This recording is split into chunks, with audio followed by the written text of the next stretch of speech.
Hello friends, இன்றைக்கி ரொம்பவே சூப்பரான முருங்கை உருளைக்கிழங்கு வறுவல் எப்படி செய்யலான்றத பார்க்கலாம்.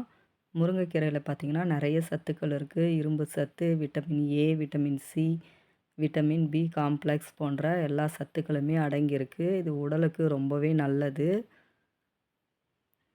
ஸோ இதுக்கு தேவையான அளவுக்கு நம்ம எண்ணெய் ஊற்றிக்கலாம். எண்ணெய் ஊற்றிட்டு கடுகு சேர்த்துக்கலாம்.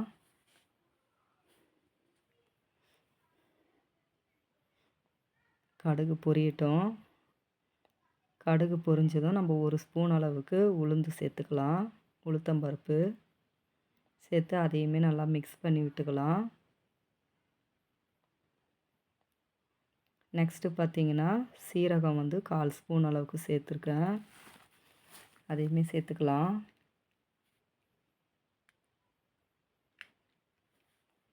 சேர்த்துட்டு நல்லா மிக்ஸ் பண்ணி விடுங்க.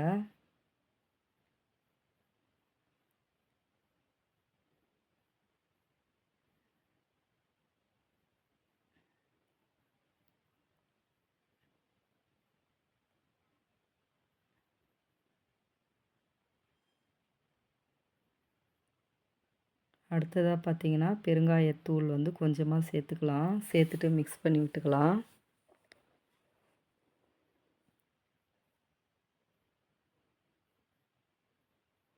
இது கூடவே பார்த்திங்கன்னா நான் ஒரு 6-7 பல் பூண்டை நல்லா இடித்து வச்சுருக்கேன். ஸோ அதையுமே சேர்த்துக்கிறேன். சேர்த்து நல்லா பூண்டுடைய அந்த பச்சை வாசனை போகிற அளவுக்கு நல்லா மிக்ஸ் பண்ணி விட்டுக்கலாம். அடுத்ததாக பார்த்திங்கன்னா ஒரே ஒரு பெரிய வெங்காயத்தை பொடியாக நறுக்கியிருக்கேன். ஸோ அதையுமே சேர்த்துக்கலாம். சேர்த்துட்டு நல்லா வெங்காயம் நல்லா வதங்கி வரணும். அது வரைக்கும் நல்லா இது மாதிரி கிளறி விட்டுக்கலாம். ஸோ வாரத்தில் கண்டிப்பாக ஒரு 3 நாள் இல்லைனா 2 நாளாவது கண்டிப்பாக நம்ம முருங்கைக்கீரை சேர்த்துக்கணும். முருங்கைக்கீரைன்னு மட்டும் இல்லை, ஏதாவது ஒரு வகையான கீரையை நம்ம சேர்த்துக்கலாம். அடுத்ததாக பார்த்திங்கன்னா மஞ்சள் தூள் நான் கொஞ்சமாக சேர்த்துருக்கேன். சேர்த்துட்டு அதையுமே நல்லா இது மாதிரி மிக்ஸ் பண்ணி விட்டுக்கலாம். அடுத்ததாக பார்த்திங்கன்னா தனியாத்தூளும் வெறும் மிளகாத்தூளும் ஆட் பண்ணுறேன். தனியாத்தூள் ஆல்ரெடி போட்டிருக்கேன் இதில்.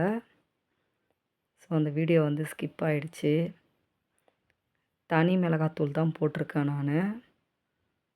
போட்டுட்டு நல்லா இது மாதிரி கிளறி விட்டுக்கலாம். அந்த மிளகாத்தூளுடைய அந்த வாசனை எல்லாமே போகணும். ஸோ நல்லா மிக்ஸ் பண்ணி விட்டுக்கலாம். அடுத்ததாக தேவையான அளவுக்கு நம்ம சால்ட்டு சேர்த்துக்கலாம். சேர்த்து இதையுமே நல்லா மிக்ஸ் பண்ணி விட்டுக்கலாம்.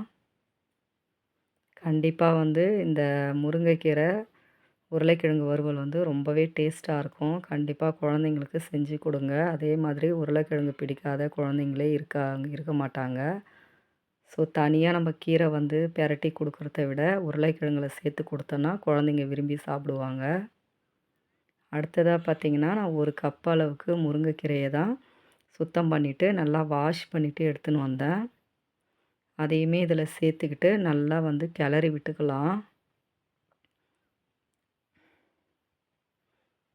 சிம்மில் வச்சுட்டே நல்லா கிளறி விட்டுக்குங்க. நல்லா அந்த முருங்கைக்கீரை நல்லா இந்த வெங்காயம் இந்த மசாலாவோட நல்லா மிக்ஸ் ஆகணும். ஸோ நல்லா கிளறி விட்டுக்கலாம்.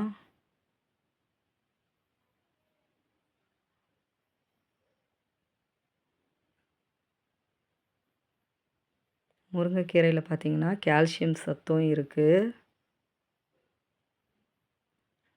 நல்லா இது மாதிரி பெரட்டி விட்டாச்சு பாருங்கள். முருங்கைக்கீரை நல்லா கொஞ்சம் ஒரு 5 நிமிஷத்துக்கு கொஞ்சம் வேகணும். ஸோ அதுக்காக இது மாதிரி நல்லா மிக்ஸ் பண்ணிவிட்டு நம்ம ஒரு தட்டை போட்டு மூடி வச்சிடலாம்.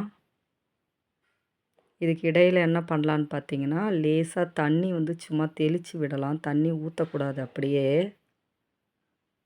தண்ணியை இது மாதிரி அந்த முருங்கைக்கீரை கொஞ்சம் வேகிறதுக்காக தண்ணி தெளித்து விடணும். தண்ணி தெளிச்சுட்டு நம்ம தட்டை போட்டு மூடிக்கலாம். மூடிட்டு ஒரு 5 நிமிஷத்துக்கு இது முருங்கைக்கீரை கொஞ்சம் வேகணும். அப்போ தான் நல்லாயிருக்கும். ரொம்ப நேரம் வேக வைக்கக்கூடாது. அதுவும் இல்லாத மூடி வச்சுட்டு நம்ம இடையில திறந்து பார்த்துட்டு கிளறி விடணும். இல்லைன்னா அடி பிடிக்கும். ஸோ 1 நிமிஷம் கழித்து நம்ம வந்து ஓப்பன் பண்ணிவிட்டு கிளறி விட்டுக்கலாம்.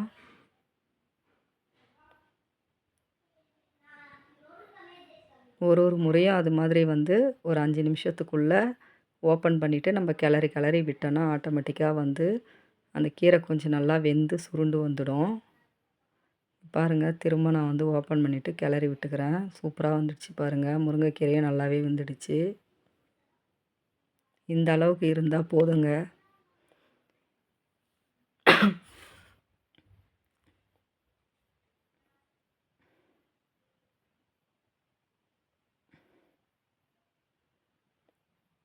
பார்க்குறதுக்கே சூப்பராக இருக்குது பாருங்கள், நல்லா கலர்ஃபுல்லாக.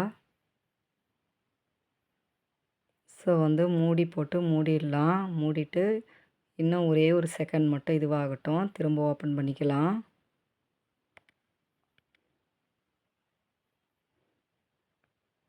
சூப்பராக வந்து ரெடி ஆகிடுச்சு. இது கூட நம்ம என்ன சேர்க்க போகிறோன்னு பார்த்தீங்கன்னா, உருளைக்கிழங்கு தான் சேர்க்க போகிறோம். உருளைக்கிழங்கு பார்த்திங்கன்னா நம்ம வேக வச்சு எடுத்துன்னு வந்திருக்கோம். அந்த உருளைக்கிழங்கு தான் இதில் சேர்க்க போகிறோம். நான் வந்து 2 உருளைக்கிழங்கு எடுத்தேங்க. 2 உருளைக்கிழங்க மஞ்சள் தூள் போட்டு வேக வச்சுட்டேன். வேக வச்சுட்டு அதோட தோலை எல்லாம் நீக்கிட்டு இது மாதிரி வந்து கட் பண்ணி வச்சுக்கலாம். உருளைக்கிழங்கு வந்து கொஞ்சம் நல்லா வேகணும். ஸோ நான் குக்கரில் போட்டு வேக வச்சு எடுத்துன்னு வந்துட்டேன். இது மாதிரி பீஸாக கட் பண்ணிட்டேன். கட் பண்ணிவிட்டு இதில் சேர்த்து நல்லா மிக்ஸ் பண்ணி விட்டுடணும். இந்த கீரை, வெங்காயம், இதை வந்து பூண்டு தட்டி போட்டது, இது எல்லாமே மசாலா எல்லாமே வந்து நல்லா மிக்ஸ் ஆகணும். இந்த உருளைக்கிழங்கு கூட மிக்ஸ் ஆகிற அளவுக்கு நம்ம நல்லா இது மாதிரி வந்து ஒரு 2 நிமிஷத்துக்கு பெரட்டி எடுத்துடலாம் சிம்மில் வச்சுட்டு.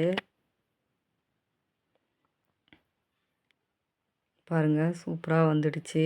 ரொம்பவே டேஸ்ட்டான, சுவையான, மணமான உருளைக்கிழங்கு வறுவல் ரெடி ஆகிடுச்சு.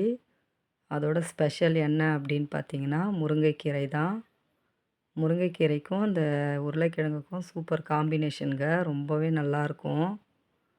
குழந்தைங்களுக்கு வந்து லஞ்சுக்கு வந்து இது மாதிரி சாம்பார் எதனா வச்சுட்டு நம்ம இது மாதிரி வந்து தொட்டுக்கிறதுக்கு இது மாதிரி வச்சு கொடுத்து அனுப்பலாம். இது எல்லா வகையான சாப்பாட்டுக்குமே நம்ம வந்து இது தொட்டுட்டு சாப்பிட்லாம். ரொம்பவே நல்லாயிருக்கும். கண்டிப்பாக வீட்டில் வந்து ட்ரை பண்ணி பாருங்கள். ரொம்ப சிம்பிள் தான். முருங்கைக்கீரை பார்த்திங்கன்னா வில்லேஜ் சைட்லலாம் அதிகமாகவே கிடைக்கும். ஸோ இது மாதிரி வித்தியாசமான முறையில் செஞ்சு சாப்பிடுங்க. உடல் ஆரோக்கியத்திற்கு ரொம்பவே நல்லது. ஓகே ஃப்ரெண்ட்ஸ், இந்த வீடியோ பிடிச்சிருந்தால் லைக் பண்ணுங்கள்.